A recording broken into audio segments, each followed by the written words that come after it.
Ya bafowethu, uyabona emcimbini ekhaya uma kunemicimbi kunokwenzeka manje uthole ukuthi usukwatile and nawe manje into oyikwatile awuyazi. Bese kwenzeka ukuthi manje uzithole usubhekene nesimo sokuthi usubhonya umuntu orongi and manje abakubo sebefuna ukuxhasa ngenduku.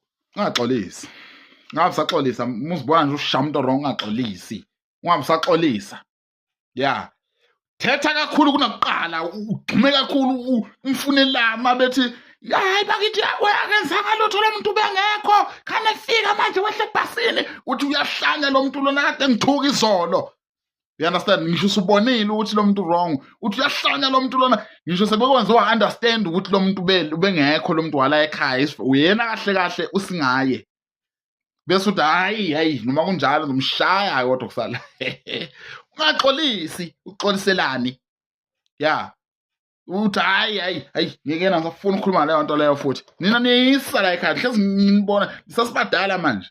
Nginendaba usingaye nosingeke efana ngishaya kodwa kusala.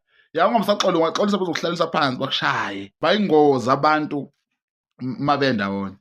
Bayashaya, ungabisabambeka kwasekuqaleni, ungabisalalela. Shaya inqindi. Mabethi hayi usushaya umuntu wrong usingaye uthi hayi ngomshaya kodwa kusalayo.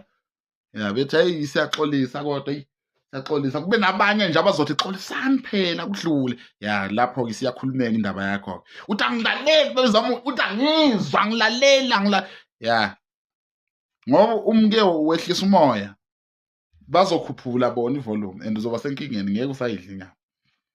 Uzobona mase kuphakwa uthi ngiphakeleni iqala, ngiphakeleni iqala uphungalenja, ngiphakeleni iqala uyahlupha. Hayi phakeleni adla makuyothenga utshwala kuthiwa nilifakileni ibhodlela likaphungalenja lapho ngoba manje asifuna ukuthi-ke sigcine sesigijima.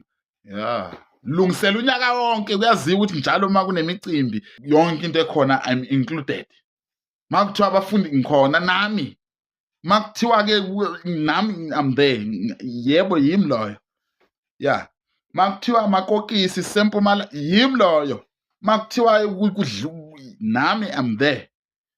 Ya ngiyagcina ningasakudlanga lokudla la ekhaya, zilongisa ihlobo ngikhona nami, kumele ngibalwe ngilwela unyaka wonke. You understand? Ungabisaxolisa.